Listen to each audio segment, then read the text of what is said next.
బొబ్బిలికోట సాక్షిగా జగన్ నినాదాలు మారుమోగాయి. వేలాది మంది వైఎస్సార్ అభిమానులు జగన్ అడుగులో అడుగేయడానికి కదిలారు. ప్రజల కోసం పనిచేసే నాయకుడి వెంటే ఉంటామంటూ నినదించారు. తల్లులు బిడ్డలను చంకన వేసుకుని వచ్చి జగన్ ఎన్నికల ప్రచారంలో పాల్గొంటున్నారు. నీకు మేమున్నామన్నా అని జగన్ ను కలిసిన యువత చెప్పడం కనిపించింది. తన కోసం వచ్చిన ప్రతి ఒక్కరిని పలకరిస్తూ ధైర్యం చెబుతూ జగన్ ముందు కదులుతున్నారు.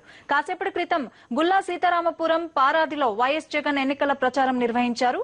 సాయంత్రం సాలూరులో వైఎస్సార్ జనభేరి ఉంటుంది. ఈ బహిరంగ సభలో వైఎస్ జగన్ ప్రసంగిస్తారు.